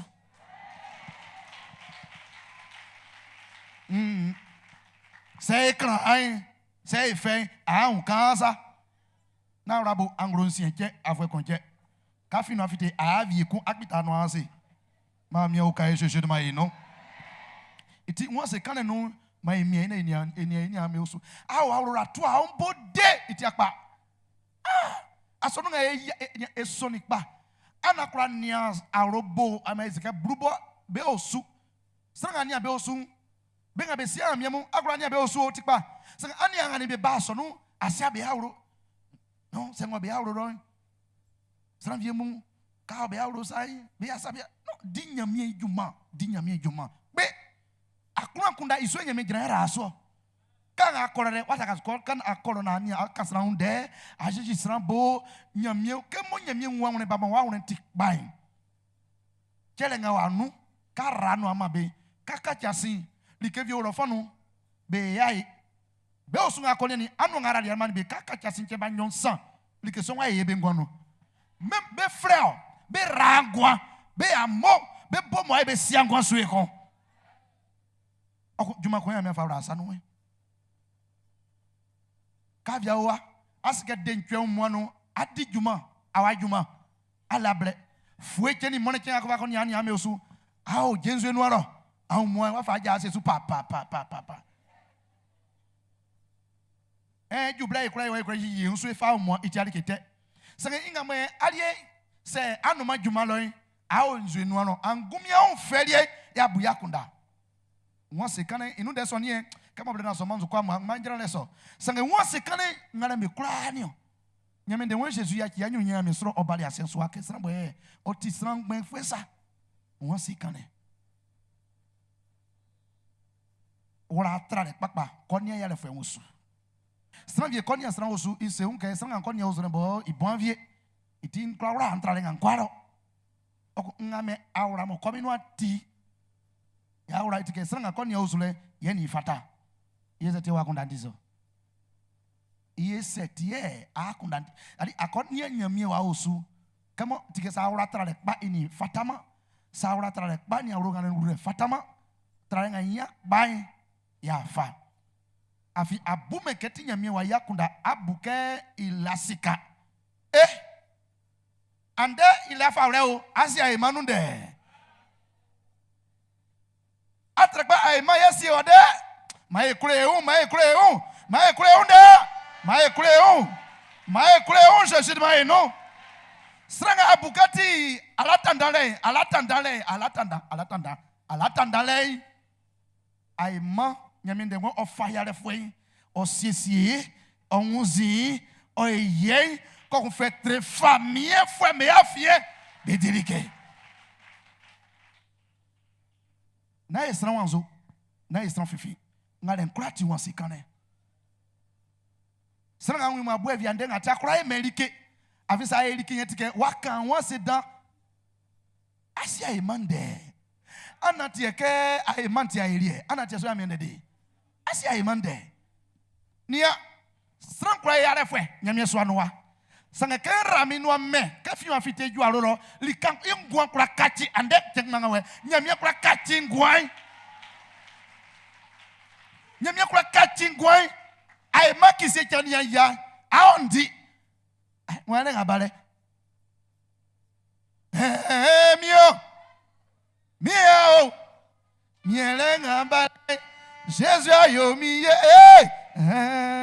mio miao miele ngabale Jésus ayo miye miao miao miao Jésus ayo miye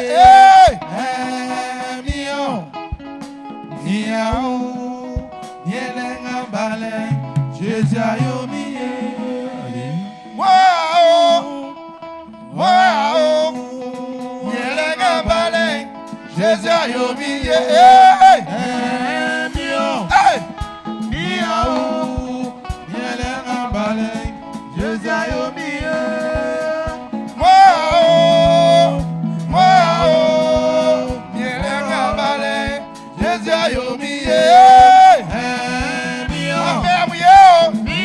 Sakpa miele ngabale Jésus ayo miye wow wow miele ngabale Jésus ayo miye Maya mera muswa maya mera ndo swaza na ngabale Jésus ayo miye wow wow miele ngabale Jésus ayo miye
Jésus ayo miye miao miao nyale ngabale Jésus ayo miye miao miao nyale ngabale Jésus ayo miye wow wow nyale ngabale Jésus ayo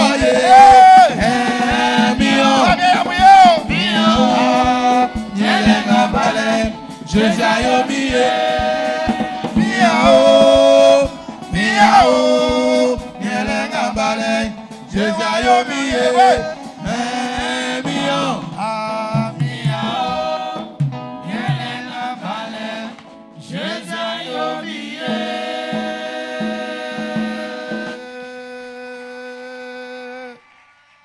Alléluia sakanwose nyamiema osu akrosran nyame di onene ndanga me fakri yoye mesini minemu le ye nyame de ngofakri ngle moy ote ibo itima etrayangre ekoko sanga nyame ose ke ngati akpa ekokobe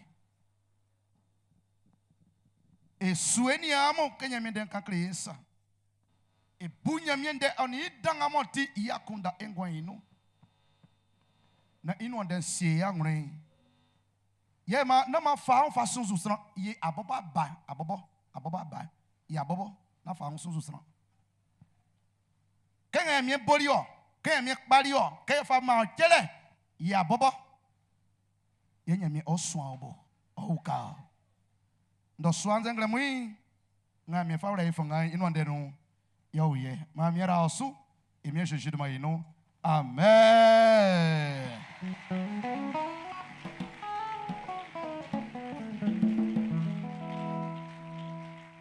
Sien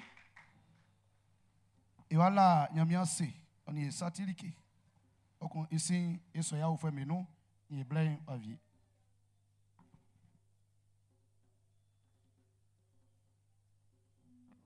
ma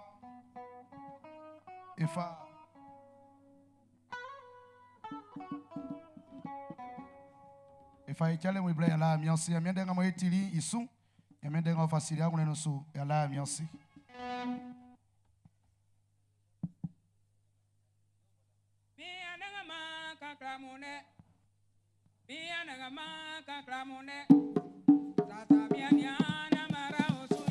Maibla.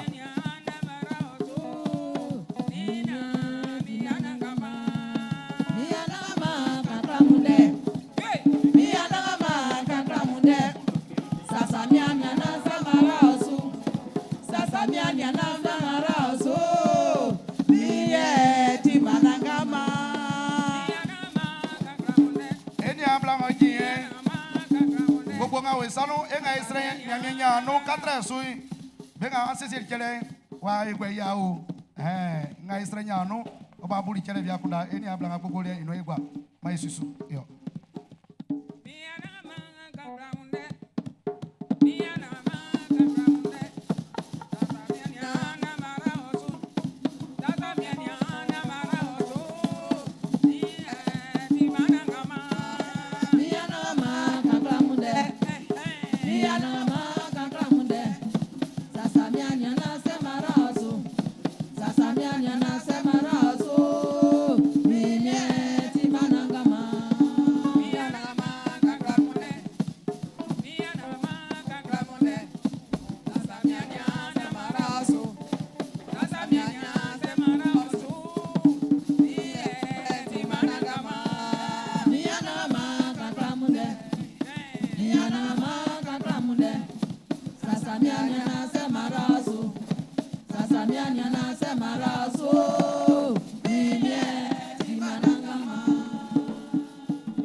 Foi menu ya ufunga be ya fien betisran no benu na be ba ka be ni be kawa ye eni ma kunie osukpe no ma eso eni ma la eli eni ma la eli e amomo ni bale yo manya mira monso e amomo ni bale e amomo ni bale e amomo ni bale manya mira monso e amomo ni bale e yo amomo oni bale eni ma la eli mo ja so mo bla yinwa yakoba ma eso inu la eli eni ma nyoba osukpe nu eso eni ma kwakukwasi Stanislas ofimbe omi ma eso inu eni ma ne wa bijawa ofimbe omi ma eso inu Stanislas eso eni ma Kofi Yao Hervé ofinyam soklo ma eso inu ka o service d'ordre eso eni ma Kanga Au Andrea ofimboake ma eso inu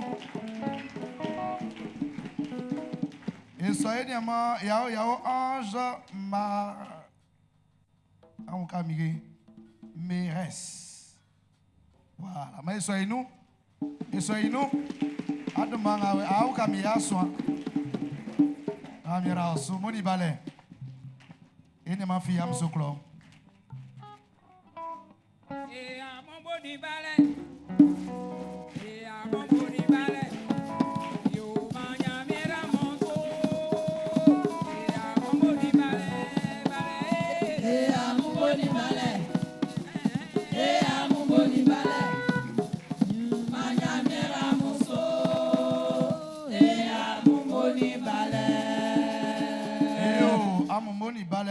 baba sur un Daniel. Et si nous avons besoin de boudjuma idile nous, on y a même voulu moi de manu et à mon moni balai. Ambali ma sieli ke klama nyami aroa. Anga sukwe no anjura e lo fo melike. Anga ambali kusuma mo amuni yo akawai. Ambali ma sieli ke juma nga musanu kanjua na mamu fia. Amu ya mo ngro ye amudi nyami e jumai. Anga na nyama vya nsere amena nyami family fa kriamo. Nyami vle kai o pa bodewa e nzue. Boy say amen. Mamia ukayo e jao mai fasura le kasiensien.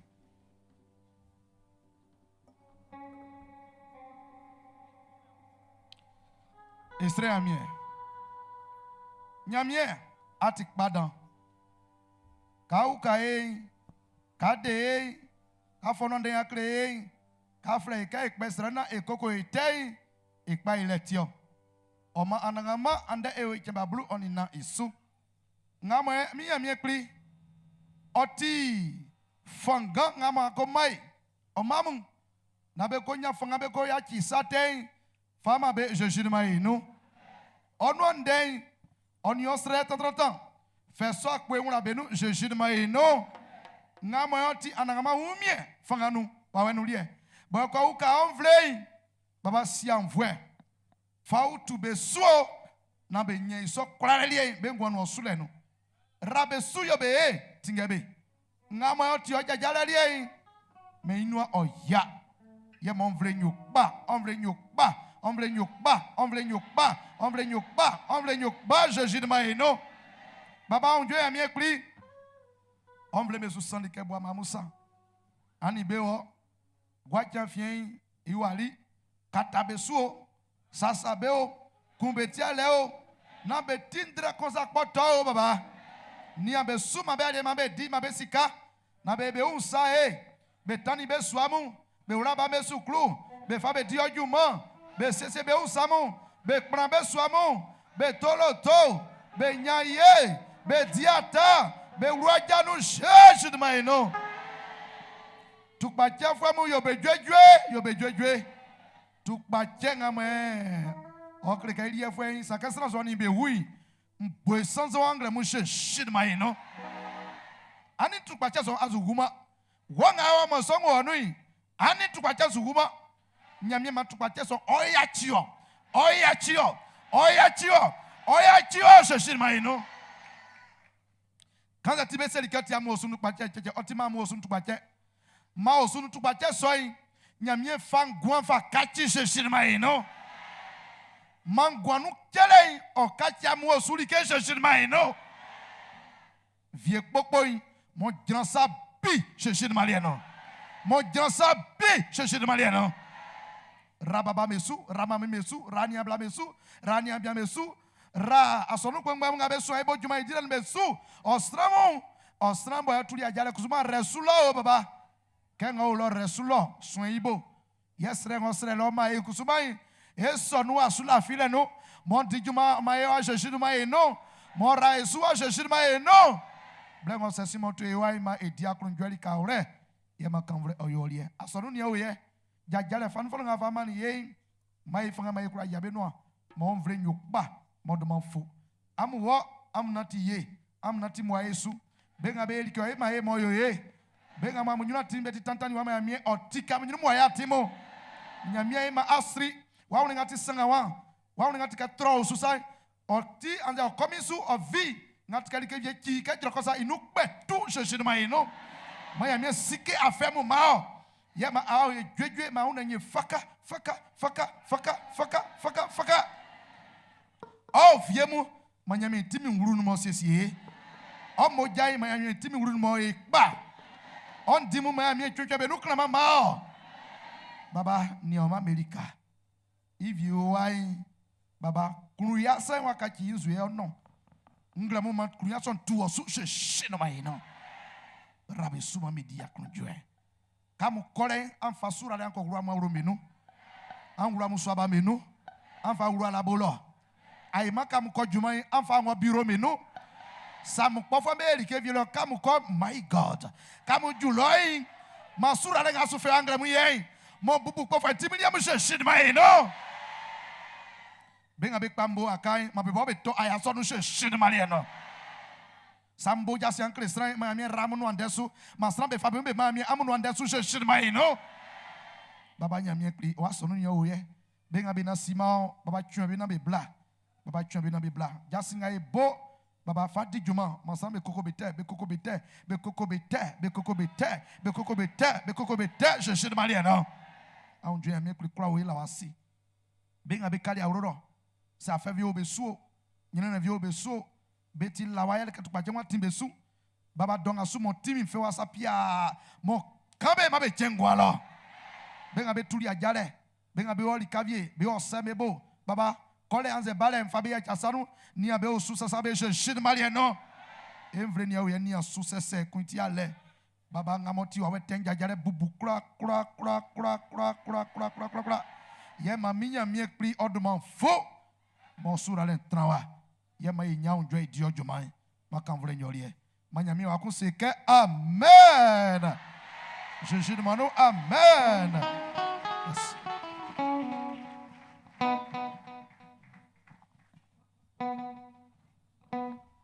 Alléluia. Quand pasteur, et a fait belike ma itiendenga. Ye kan patan san inde, ikira ka ejira, eni ma vie be ole bo be tra tra du ma be yase. Ama Moïse pata, Pierre pata, baku Jésus pata. Baku yakaisel ke ya ken abati angul ngabalo I le sang. Ya ken do sambo ya nyami wa wen o isakan saklama sa glo iso kenu. Be kola ka ba be di lalo. Nyami o savie blanc ba isre nyami. Iso ble ole, iso tima yesuti. Ya ken do soa angul ngabalo iken ba nsansu. Merci.